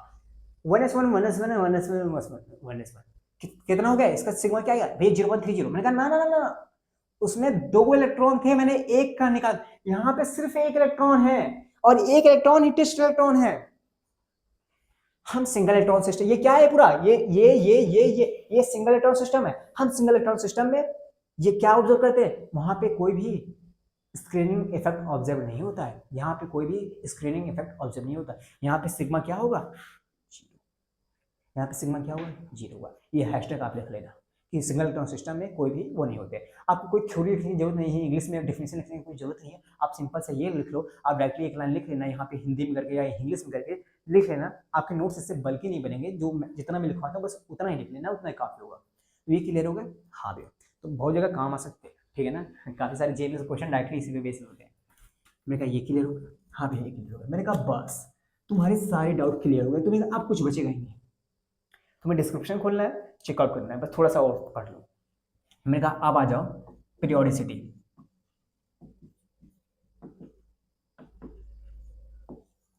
पीरियोडिसिटी मैंने कहा ये प्रॉपर्टीज है कि ये ग्रुप वाइज और इस वाइज। अगर हम जाते हैं group wise, sorry period wise, और अगर हम जाते हैं ग्रुप वाइज, अगर हम पीरियड वाइज जाते हैं तो हम जनरली देखते हैं कि जेड इफेक्ट हमारा इंक्रीज होता है। अच्छा, मैंने कहा जनरली हम देखते हैं कि जेड इफेक्ट, हम जनरली देखते हैं जेड इफेक्ट इंक्रीज होता है नीचे आते वक्त। पर आपको जब इफेक्टिवली आप जेड इफेक्ट का टॉपिक पढ़ोगे ना, इफेक्टिवली आप जब जेड इफेक्ट का टॉपिक पढ़ोगे ना, आपको क्या बताया जाएगा कि ऊपर के कुछ जगह पे जेड इफेक्ट इंक्रीज होते हैं और नीचे के कुछ जगह पे जेड इफेक्ट, इन सब पे जेड इफेक्ट कांस्टेंट रहते हैं। आपको ये बताया जाएगा, और जनरली ये होता है, मैं बताऊंगा, ठीक है ना। पर ये तो हमने सिर्फ एक लाइन बताई, एक लाइन इधर मारी, एक लाइन इधर मारी, फिर मैंने ये लिख दिया। पर हमें ऐसे नहीं करना है। मैंने कहा ये तो लिख लो, पर मैं जनरली कुछ और चीजें बताने वाला हूँ, आपको ध्यान से सुनना है, आपको समझना है, ठीक है ना। समझ आ गया ना? हाँ, इसमें भी काफी सारे सवाल जवाब है। पीरियोडिसिटी डाली, हाँ, एक सेकेंड।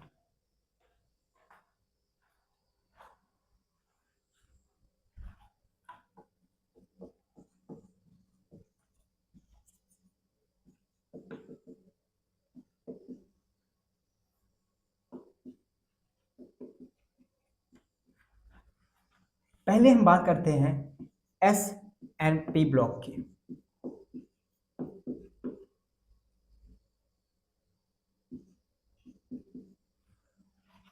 ये ब्लॉक सही है ना स्पेलिंग? हाँ, जो भी हो देख लेना। मैंने कहा उठाते कौन सा? मैंने कहा सोडियम,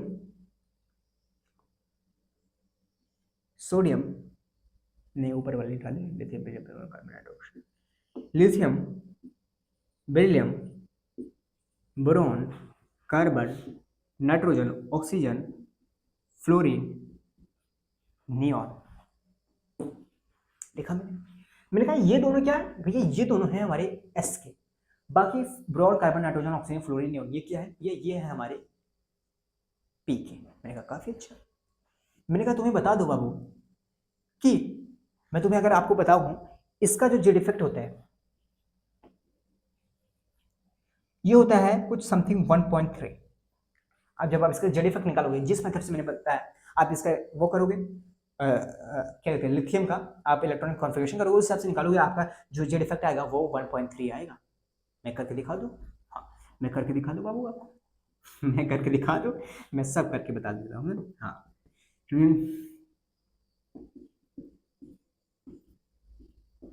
ये होता है ना।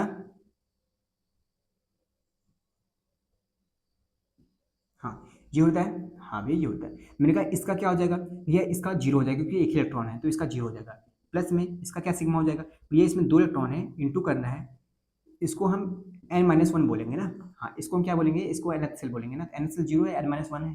हाँ तो n-1 है ये nth सेल है, ये n-1 है, तो इसमें दो इलेक्ट्रॉन है, दो को हम एक से मल्टीप्लाई करेंगे।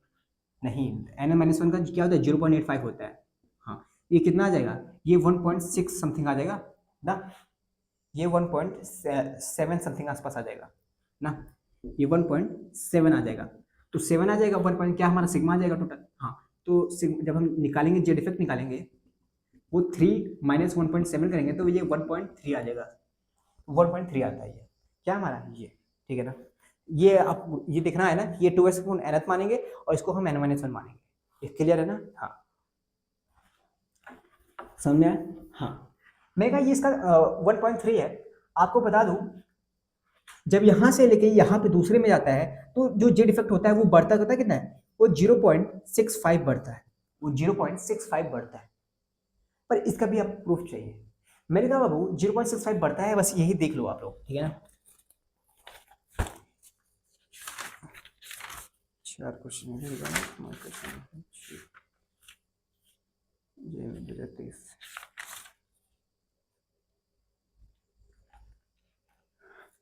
चलो इसी में क्वेश्चन कवर कर लेते हैं।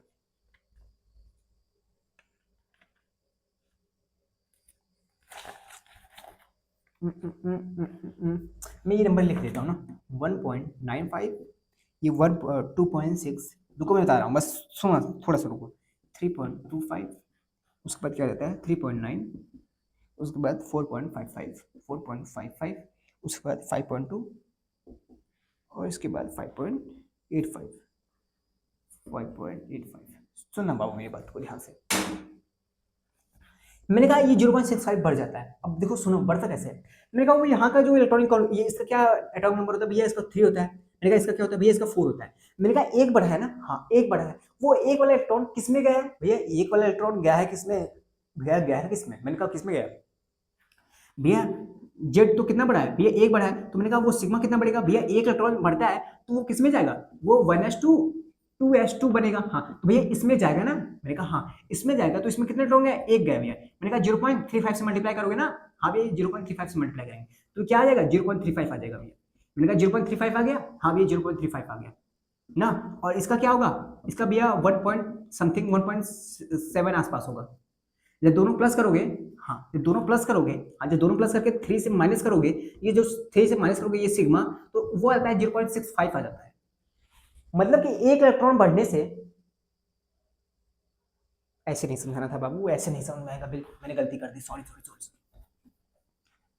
सॉरी बाबू सॉरी सॉरी, तुम्हें सिंपल से समझना चाहिए, इतना नहीं दौड़ाना चाहिए। मैंने कहा वो इलेक्ट्रॉन बढ़ा कितना है, एक इलेक्ट्रॉन बढ़ा है। मैंने कहा चलो एक काम करते हैं ना, हम एक इलेक्ट्रॉन के हिसाब से निकालते हैं कि अगर एक इलेक्ट्रॉन बढ़ा है तो कितना जेड इफेक्ट बढ़ जाएगा ना, कितना बढ़ जाएगा। हाँ तो बढ़ा कितना है जेड इफेक्ट भैया, एक बढ़ा है। मैंने कहा एक बढ़ा है, हाँ तो सिग्मा निकाल दे। हाँ भैया चलो सिग्मा निकाल लेते हैं। मैंने एक बढ़ा है, किसमें गया है भैया, भैया लास्ट वाले में गया है, nth वाले में गया है। तो मैंने कहा nth वाले में गया, हाँ और कितना गया है, एक गया है भैया, एक गया है। मल्टीप्लाई करना है भैया 0.35 से मल्टीप्लाई करना है, तो कितना आ गया 0.35 आ गया। मैंने कहा सिग्मा तो 0.3 आ गया, हाँ तो जेड इफेक्ट कितना आ जाएगा, जेड इफेक्ट 1 माइनस 0.3, 1 माइनस 0.35 कितना बच गया, 0.65 बच गया, 0.65। मतलब कि जेड इफेक्ट 0.65 बढ़ रहा है अगर हम एक इलेक्ट्रॉन बढ़ा रहे हैं तो, अगर हम एक इलेक्ट्रॉन बढ़ा रहे हैं तो जेड इफेक्ट 0.65 बढ़ रहा है, तो हम इसमें 0.65 ऐड करेंगे तो 1.95, इसमें 0.65 ऐड करेंगे इतना, फिर इतना, फिर इतना, फिर इतना, फिर इतना, फिर इतना। आपको याद करना है, नहीं भैया आपको याद नहीं करना है, मैंने तक नहीं, मैंने खुद नहीं याद किया, आपको भी याद नहीं करना है, ये लिख लेना, मेरे इसका लिख लो बस, ठीक है ना। हाँ मैंने कहा क्या कहा बाबू, बस मैं बता रहा हूँ आपको, ये लिखना नहीं है, आपको ये सॉरी लिखना है, आपको याद नहीं करना है, पर मैं ये बता रहा हूँ जब हम S&P ब्लॉक में जब हम लेफ्ट टू राइट जाते हैं, लेफ्ट टू राइट जाते हैं तो हमारा जेड इफेक्ट हमें बढ़ता है। अगर हम S&P ब्लॉक में अगर हम लेफ्ट टू राइट जाते हैं तो हमारा जेड इफेक्ट क्या होता है, बढ़ता है, जेड इफेक्ट बढ़ता है। ये बात प्रूफ हो गई, हाँ भी प्रूफ हो गई। मैंने कहा अब आओ तुम डी ब्लॉक में, थोड़ा सा ट्विस्ट तुम्हें मिलेगा। पर मैं सारी चीजें कवर कर रहा हूँ, तो चिंता मत करना बाबू।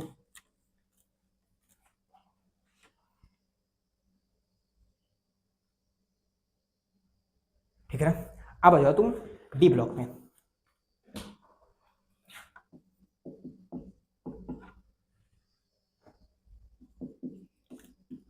मैं कोशिश कर रहा हूँ कि कोई ये जो टॉपिक पढ़ा रहा हूँ ना, इसी में जेईई मेंस का क्वेश्चन करा दूँ आपको, इसी में सॉल्व करा दो, बाकी क्वेश्चन कराने अलग से जरूरत ही नहीं पड़ती। मैंने कहा डी ब्लॉक के ले ले, हाँ मैंने डी ब्लॉक ले लो वो पीरियड वाइज। हाँ मैंने कहा scandium, titanium, vanadium, chromium, manganese, iron, cobalt, nickel, copper, zinc. हाँ जिंक का मैंने कैलकुलेट किया था 4 पॉइंट समथिंग आया था, 35 समथिंग जो भी आया था ठीक है ना। हाँ ठीक है, scandium, titanium, vanadium, chromium, manganese, iron, cobalt, nickel, copper, zinc, ये इसका क्या होता है। आपने एस और पी ब्लॉक में बताया कि बढ़ता हुआ है, बढ़ता है, मैंने कहा हाँ। एस पी में मैंने बताया कि जब हम लेफ्ट टू राइट जाते हैं तो बढ़ता है, पर हम जब डी ब्लॉक में आते हैं, हाँ डी ब्लॉक में भी बढ़ता है। पर थोड़ा सा ट्विस्ट है, वो हमें ट्विस्ट देखना है, क्योंकि हमें क्वेश्चन वाले हमें ट्विस्ट कर सकते हैं। मैंने कहा स्कैडियम में क्या होता है, जब आप निकालोगे उस हिसाब से, जैसे मैंने लिथियम का निकाला था, तो इसका स्कैडियम का 3 आता है। अच्छा 3 आता है, मैंने कहा 3 आता है। तो भैया ये तो स्कैडियम का जो भी इलेक्ट्रॉन, जो भी एटॉमिक नंबर होता है भैया, हाँ स्कैडियम का जो भी इलेक्ट्रॉनिक नंबर होता है भैया, उसका एक प्लस करेंगे ये आ जाएगा, उसका एक प्लस करेंगे ये आ जाएगा, मतलब कि एटॉमिक नंबर का डिफरेंस कितना भैया, एक का है। तो भैया एक वजह से हम निकाल लेते हैं ना कि एक वजह से कितना जेड इफेक्ट का डिफरेंस आता है। मेरे कहा वो आता है जैसे मैंने यहाँ पे निकाला था, तो तुम निकालोगे वो आता है 0.15 का, 0.15 का आता है। कितने का आता है, 0.15 का आता है। जब 0.15 प्लस करोगे तो ये क्या आ जाएगा, 3.15 हो जाएगा। जब प्लस करोगे 3.15 में 0.15 कितना हो जाएगा, 3.30 हो जाएगा, फिर 3.45 हो जाएगा, फिर 3.60 हो जाएगा ना, समझ रहे हो, फिर 3.75 हो जाएगा, फिर 3.80 हो जाएगा, फिर 3.95 हो जाएगा ना, फिर 3 पॉइंट कितना हो जाएगा, 05 हो जाएगा ना, 3.15 हो जाएगा, 3 पॉइंट कितना बढ़ रहा है, 3.10 हो जाएगा ना, सही किया ना, 3.80, 3.95, 5 इधर 10 इधर, 3.10, अब फिर उसका 15, 3.25 समथिंग आ जाएगा। मैंने सही किया ना, डिफरेंस सही लेना 0.35 का। सही है।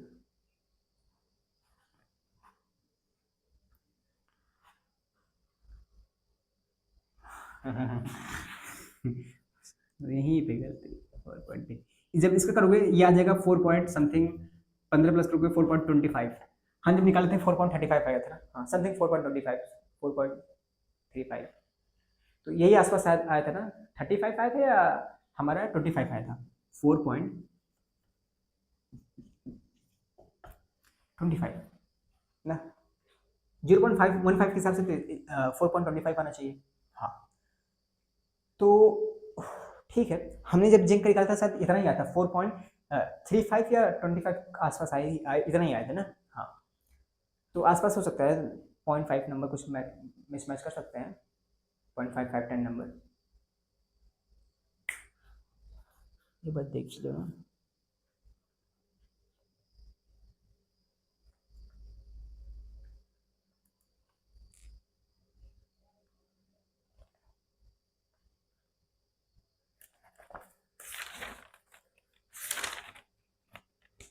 हम्म, हम्म, हम्म, 4.35 आया था, 4.35 आया था, मैंने कुछ गलती की क्या यहाँ पे, 15 30 90 75 75 95, sorry sorry sorry sorry sorry, इतना गलती भैया। फिर 75, 3.80, फिर 3.95, अब सही है ना, 3 पॉइंट, अरे यार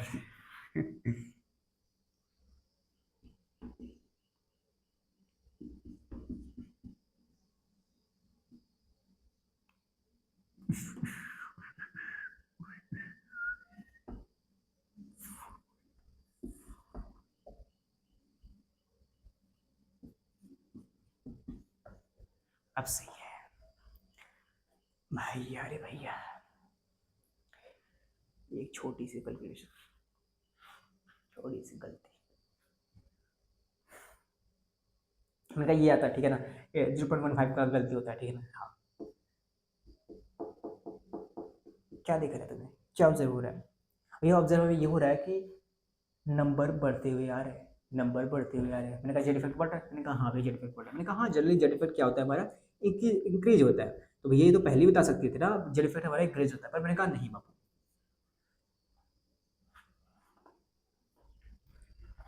हम 4.15 जब देखते हैं, हम क्रोमियम देखते हैं, हम जब कॉपर देखते हैं, जब हम क्रोमियम देखते हैं, हम यहाँ पे जब हम इलेक्ट्रॉनिक कॉन्फ़िगरेशन कर रहे थे, हमने कुछ यहाँ पे एक्सेप्शन देखे थे, एक्सेप्शन होता नहीं पर हाँ हमने कुछ देखे थे। जब हम कॉपर की बात करते हैं बाबू, इसका electronic configuration copper sorry chromium की बात करते हैं ना, हाँ क्रोमियम की बात करते हैं, इसका 24 होता है। जब इसका इलेक्ट्रॉनिक कॉन्फ़िगरेशन करते हैं 1s2 2s2 2p6 3s2 3p6 ना, हाँ 3p6 3d10 sorry 3d4 4s2 आता है, 3d4 4s2 I think clear होगा। 24 इलेक्ट्रॉन ऐसे आ जाएंगे, हाँ भी 24 इलेक्ट्रॉन ऐसे हैं, ऐसे आता है, हाँ भी ऐसे आता है।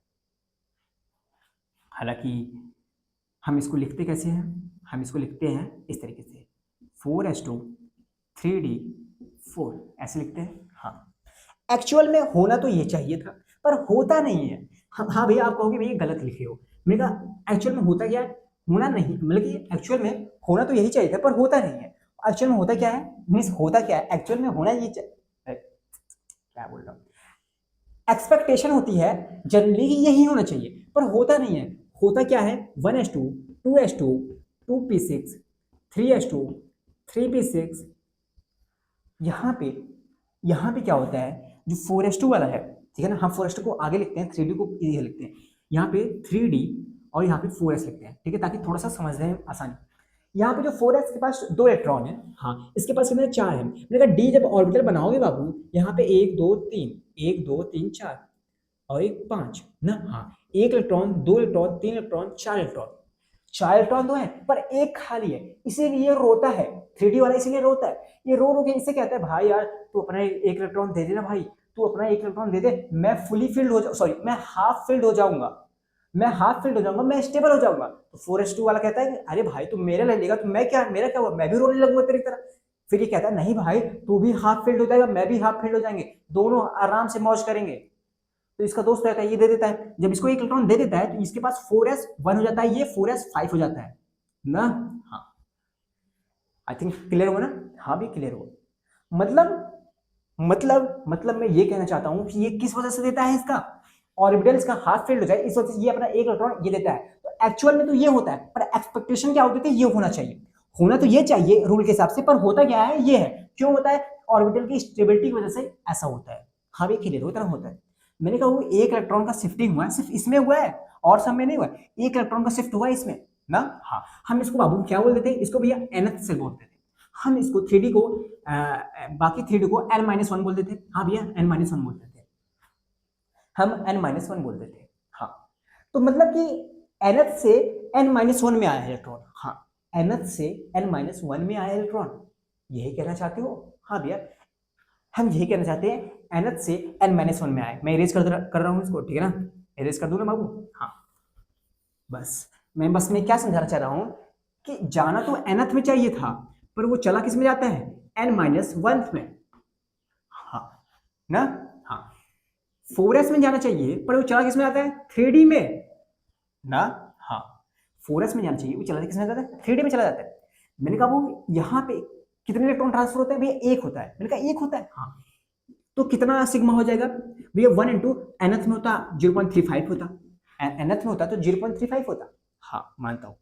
लेकिन वो इलेक्ट्रॉन जब इसमें चला जाता है तो वो मल्टीप्लाई हो जाता है 0.85 से ना। हाँ इसकी वैल्यू क्या है, इसकी वैल्यू है 0.35, इसकी वैल्यू क्या है 0.85। हाँ तो मैंने कहा कितना वैल्यू बढ़ गया, कितना बढ़ गया भैया 0.85 माइनस 0.35, हाँ तो 0.50 मतलब ये जो डिफरेंस है इनका 0.85 माइनस 0.85 भैया 0.50 भैया 0.50 0.5 भैया सिग्मा 0.5 सिग्मा ये बढ़ गया। अच्छा 0.5 सिग्मा बढ़ गया। हाँ भैया 0.5 सिग्मा बढ़ गया। अच्छा तो 0.5 सिग्मा बढ़ गया। हाँ भैया 0.5 सिग्मा बढ़ गया। मैंने कहा अगर 0.5 सिग्मा बढ़ गया हाँ तो इतने में से हाँ पहले क्या आ रहा था, पहले कुछ आ रहा था, पहले जो सिग्मा आ रहा था वो सिग्मा एक्स आ रहा था। हाँ एक्स आ रहा था। हाँ अब क्या हुआ 0.5 सिग्मा बढ़ गया। हाँ तो हम क्या करेंगे, ऐसे कर लो ये तो 0. इसमें प्लस कर लो। हाँ इतना, अब तो इतना आ रहा है। हाँ भैया अब इतना, जब इतने में से हम माइनस करेंगे, सॉरी ये क्या है 0.5, पता नहीं आपको समझ में आया, मैं समझा रहा हूँ, मैं दूसरे मेथड से बता रहा हूँ आपको। मैं बस सिंपल सी बात बता रहा हूँ, पहले एक्स आ रहा था तो एक्स में से जब हम क्रोमियम का 24 था तो 24 में से हम एक्स को माइनस करते थे, हमारा क्या आता था 3.45 आता था, हमारा 3.45 आता था। हाँ हमारा 3.45 आता था। ठीक है जब एक्स को माइनस करते थे, लेकिन अब क्या हुआ है 0.5 बढ़ गया है तो हम एक्स में 0.5 ऐड कर दिया। हाँ अब इसको 24 से माइनस करोगे तो पता कितना आएगा, कितना आएगा, एक्स तो माइनस करें में इतना आया है 0.5 और माइनस कर दो कितना आ जाएगा 2.95 आ जाएगा। सिंपल सी बात है। अगर नहीं समझ में आया तो मेरी बात सुनो बाबू, सिग्मा इतना बढ़ गया है, सिग्मा कितना बढ़ गया है 0.50 बढ़ गया है। तो इसको इतने से माइनस कर दो, इसको इतने से और माइनस, इसमें में से इस जेड इफेक्ट में से इतना और निकाल दो, इतना और निकाल दो तो वही आ जाएगा हमारा 0.95। आई होप क्लियर हुआ। हाँ मैं दो तरीके से समझाने की कोशिश की है, आप डायरेक्टली समझ सकते हो। इतना बढ़ा है हमारा। हाँ अगर सिग्मा इतना बढ़ा हुआ है तो हमें जेड इफेक्ट निकालने के लिए क्या करना पड़ता है, जेड माइनस सिग्मा करना पड़ता है। हाँ इतना अगर बढ़ा है तो पहले कितना आ रहा था इतना, हमने कहा इतने में से इतना और माइनस कर दो तो बाकी जो बचेगा वही तो आएगा, तो 2.95 बचा इसका। हाँ तो क्रोमियम का 2.95 आता है, थोड़ा सा एक्सेप्शन के साथ आता है, बाकी सबका वही रहता है, वही ट्रेंड रहता है, बाकी सब बढ़ते रहते हैं, बस बीच में क्रोमियम जो होता है 2.95 आता है। हाँ मतलब कि ड्रॉप कितने का होता है भैया, सिग्मा तो बढ़ता कितने का है 0.50 का, लेकिन ड्रॉप कितने का होता है भैया, मैं क्या बोल रहा हूँ भैया, सिग्मा बढ़ता कितने का है 0.50 का, लेकिन हम जब जेड इफेक्ट निकालते हैं तो जिससे जेड में से माइनस करते हैं तो इतने का ड्रॉप हो जाता है ना। हाँ तो आइडियली आना तो 4.5 चाहिए था, 4.15 आना चाहिए कॉपर का ना। हाँ 4.15 आना चाहिए। हाँ पर आता कि जब एक इलेक्ट्रॉन nth से इसमें भी n-1 में चला जाता है। हाँ भैया चला जाता है, एक इलेक्ट्रॉन n से n-1 में चला जाता है तो एक इलेक्ट्रॉन जाने से कितना सिग्मा बढ़ जाता है भैया 0.5 बढ़ जाता है। मैंने कहा 0.5 बढ़ जाता है, हाँ भैया 0.50 बढ़ जाता है। मैंने कहा तो ठीक है इसमें में से 0.50 माइनस कर दो।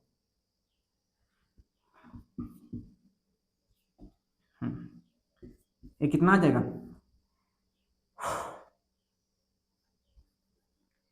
कितना आ जाएगा कर लेना यार, उसे माइनस नहीं होते।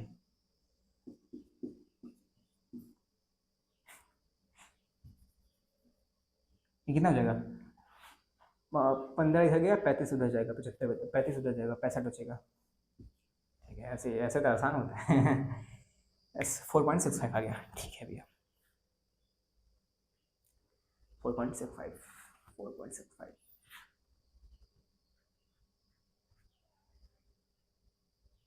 ठीक है ना, आपको समझना है। हाँ कैलकुलेशन देख लेना, बाकी अब मुझसे कोई गलती हो जाए बाकी मैं देखता ही रहता हूँ, ठीक है ना। तो कॉन्सेप्ट समझना है। हाँ तो भैया क्या वही केस फॉलो होगा, मैंने कहा हाँ वही केस फॉलो होगा बाबू, क्योंकि एक इलेक्ट्रॉन का शिफ्ट हुआ है ना। इसमें क्या होता है आइडियली में, इसमें क्या होता है कि इसमें 4s से लेके एक इलेक्ट्रॉन किसमें चला जाता है 3d में चला जाता है। यहाँ पे जो 3d का केस होता है क्यों जाता है, क्योंकि यहाँ पे फुली फिल्ड हो जाता है। यहाँ पे इस केस में हाफ फिल्ड था, क्रोमियम के केस में हाफ फिल्ड था, पर कॉपर के केस में वो फुली फिल्ड हो जाता है, इसी वजह से वो एक इलेक्ट्रॉन दे देता है, कहता है भाई जा तू भाई फुली फिल्ड हो जाए। तो वहां पे किस किस लॉजिक की वजह से वहां पे ये होता है, हाफ फील्ड फुली फील्ड की वजह से। हाफ फील्ड क्या 4s वाला हाफ फील्ड हो जाता है और 3d वाला फुली फील्ड हो जाता है। आई थिंक क्लियर हुआ। हाँ और कोई हैशटैग और कुछ बताना है आपको भाई साहब।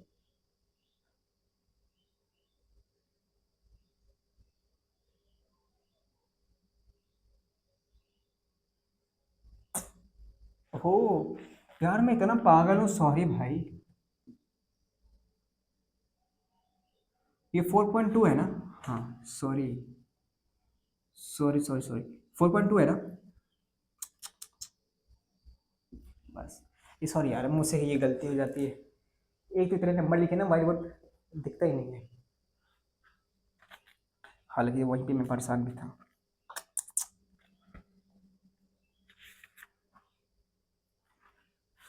और कोई गलती तो नहीं ना? नहीं। बाकी सॉरी नंबर के लिए यार, सॉरी प्लीज यार, सॉरी। ठीक है ना? बाकी कॉन्सेप्ट तो अच्छे से समझाया हो ना, समझ में आया ना कॉन्सेप्ट? हाँ तो ये नंबर के लिए मुझे माफ़ करना प्लीज़ यार।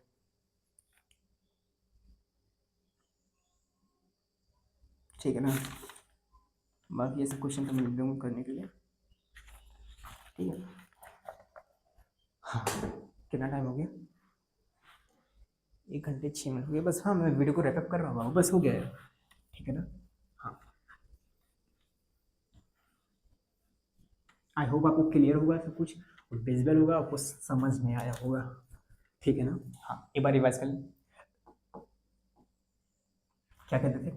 जब हम एस एंड पी ब्लॉक में बात करते हैं और जब हम डी ब्लॉक में बात करते हैं, जनरली जेड इफेक्ट हमारा इंक्रीज करता है।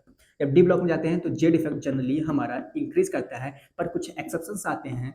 एक्सेप्शंस क्या होते हैं? वो होते हैं क्रोमियम और वो होते हैं कॉपर।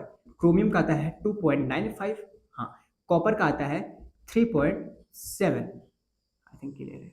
हाँ क्रोमियम का 3.7 आता है ना? हाँ अब तो मुझे याद भी हो गया है। अरे ठीक है ना? हाँ क्रोमियम कितना आता है, कॉपर कितना आता है, ठीक है ना? हाँ एक्सेप्शन ये वाला समझ में है? हाँ अब भैया हम, ठीक है ना, क्लियर हो गया कि ये पीरियड वाइज समझ में आ गया ना? हाँ अब आओ एक बार ग्रुप वाइज देख लेते हैं। मैंने कहा ग्रुप वाइज में कुछ है नहीं।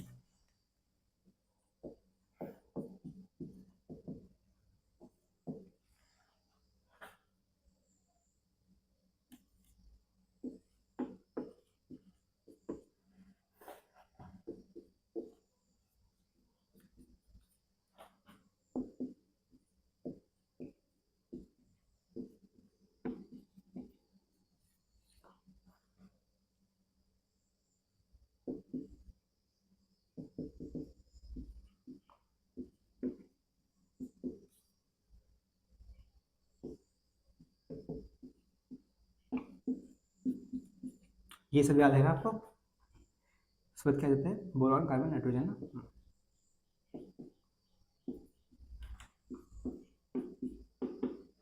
उसके बाद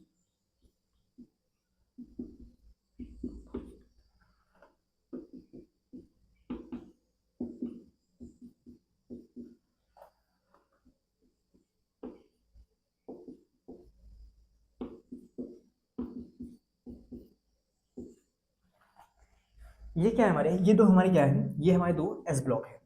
हाँ ये हमारे बाकी बाकी यहाँ से लेके यहाँ तक हमारे पी ब्लॉक है।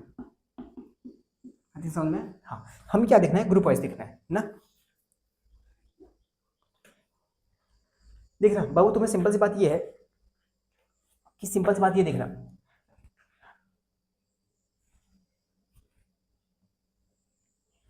हम पी ब्लॉक में, हाँ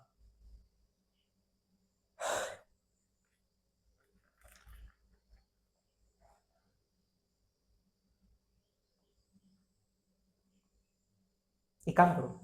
हाँ भी क्या? नहीं चलो कोई बात नहीं।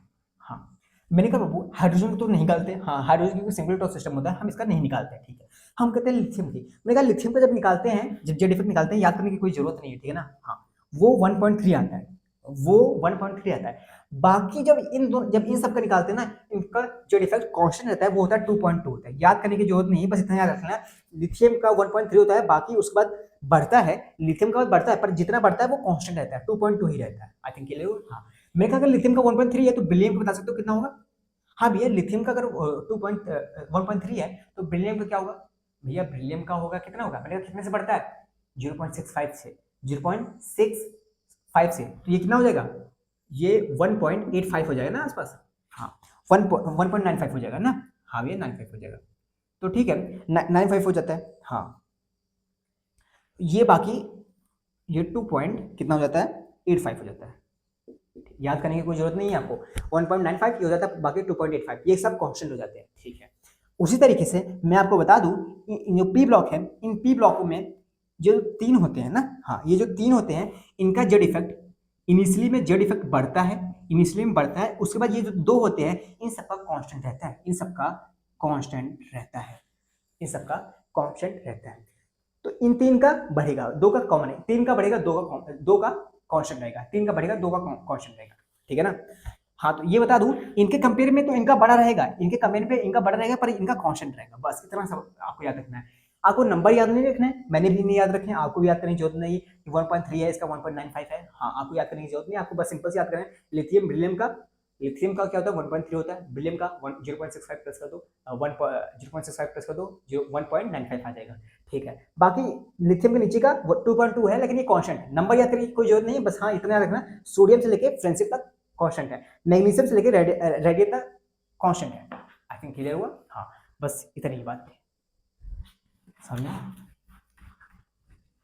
बस बस बस बस इसमें कोई नंबर याद करने की जरूरत नहीं है, ठीक है ना। हाँ और आपको बता दूं, हाँ आपसे क्वेश्चन में कुछ और पूछे जा सकते हैं, जैसे कि आपसे पूछा जा सकता है कौन से जेड इफेक्ट, अगर हम बात करते हैं एक किसी जेड इफेक्ट के ट्रेंड में, अगर हम पीरियड वाइज बात करें डी ब्लॉक में, तो हम जब थर्ड ट्रांजिशन सीरीज में आते हैं, थर्ड ट्रांजिशन सीरीज कौन सा होता है, स्केडियम एंडियम ट्रेनिंग क्रोमियम मैग्नीज सारियम कोबाल्ट निकल कॉपर जिंक, ठीक है। उसके बाद फोर्थ आता है, उसके बाद फिफ्थ आता है। आपको बता दूं जो फोर्थ में कुछ एक्सेप्शंस होते हैं, हाँ कुछ एक्सेप्शंस होते हैं, अगर आपको 3-4 एलिमेंट दिए रहेंगे, 3 एलिमेंट कुछ टी ब्लॉक के दे देंगे, हाँ और एक कुछ फोर्थ का एक एक्सेप्शन उठा के दे देंगे, हाँ बोलेंगे किसके जेड इफेक्ट में एक्सेप्शन है, या जनरली ऐसा भी कर सकते हैं बाकी 3 नॉन एक्सेप्शन दे दे, एक एक्सेप्शन दे दे, बाकी सब एक ही ट्रेंड फॉलो करें कि जेड इफेक्ट बढ़ रहा है पर किसका एक्सेप्शन जेड इफेक्ट शो करता है, एक्सेप्शनली जेड इफेक्ट कम हो जाता है, तो वो कौन सा होगा, वो कौन सा होगा, एक्सेप्शन वाला होगा, ठीक है। एक्सेप्शन वाला एलिमेंट जिसका डी से सॉरी जिसका क्या कहते हैं ट्रांजिशन होता है एस से डी में, ठीक है ना, जिसका एस से डी में ट्रांजिशन होता है, मतलब कि जो एक्सेप्शन एलिमेंट शो करते हैं उन्हीं का जेड इफेक्ट भी एक्सेप्शनली होगा, ठीक है ना। तो इतना थोड़ा सा दिमाग लगा लेना यार, मैं इतना समझा दिया हूँ, इतना तो मैं इससे ज़्यादा डिटेल में ये एक्सेप्शन तो समझा चुका हूँ ना डिटेल में, हाँ। तो एक्सेप्शन वाला केस लेक्चर नंबर सेकंड, ठीक है ना, लेक्चर नंबर सेकंड या थर्ड, थर्ड थर्ड, हाँ तो थर्ड आप देखना जरूर, वो अगर आपको समझ में आ गया ना तो उस लेक्चर को इस लेक्चर से रिलेट करना और बताना, आपको खुद समझ आ जाएगा कि कहाँ कहाँ पे एक्सेप्शन आ सकते हैं जेड इफेक्ट में, ठीक है ना।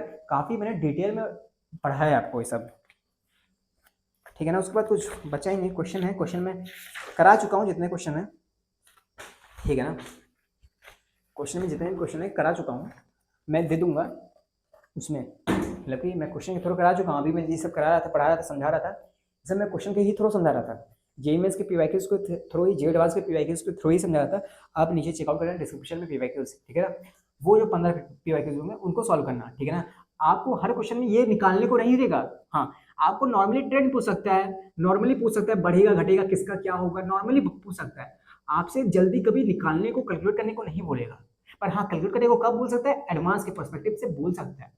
आई थिंक क्लियर हुआ, हाँ तो मैंने कहा एक हैशटैग अमाउंट ये भी डाल देना, हाँ तो ये तो मैंने बता दिया रखा है, मैंने कहा एस पी डी एफ में किसका सिग्मा या किसका स्क्रीनिंग इफेक्ट ज्यादा होता है, कौन ज्यादा चार्ज को रोक पाता है, आप सिंपल से बता दो कि भैया जो एस वाले होते हैं वो ज्यादा रोकते हैं, पी वाले कम रोकते हैं, उसके बाद डी वाले उसके बाद एफ वाले, मतलब कुछ ऐसा चलता है ना, हाँ, ये चलता है ना, तो ये भी एक क्वेश्चन बना हुआ है, आया हुआ है, आप देख सकते हो, ठीक है ना। बाकी आई होप आपको समझ में आया होगा, मैंने पूरी कोशिश की है सबको समझा दूं, वो जो मैक्सिमम इलस्ट्रेशन जितने भी थे, कितनी कितनी कहाँ कहाँ गलतियाँ हो सकती थी, सारी की सारी मैंने कवर कर रखी है, सब कुछ समझा रखा है, बस आपको रिवाइज करना है, नहीं समझना है एक बार फिर से मुझसे कमेंट में जनरली वो क्वेश्चन प्रिसाइज पूछना है क्या हुआ है, मैं रिप्लाई जरूर करूँगा, ठीक है ना, मैं रिप्लाई जरूर करूँगा। और हाँ क्वेश्चन सॉल्व जरूर करना, डिस्क्रिप्शन चेकआउट करना, लिटरली 10 मिनट लगेंगे हार्डली से हार्डली आपको सॉल्व करने में, ठीक है ना, सभी के सभी पीपीक्यू सॉल्व हो जाएंगे। तो मिलते हैं नेक्स्ट वीडियो में, ले बाय बाय, टेक केयर, पढ़ते रहना लिखते रहना, और हाँ मुझसे कोई कैलकुलेशन गलती या कहीं मैंने कुछ गलत लिख दिया हो, मैं ना जान पाया हूँ तो वो उसके लिए मुझे माफ़ कर देना, बाकी मैंने कोशिश पूरी की थी आपको अच्छे से समझा सको, ठीक है ना। तो मिलते हैं नेक्स्ट वीडियो में, तब तक के लिए पढ़ते रहना, बाकी अच्छा इंसान बनना, ठीक है ना, बाय।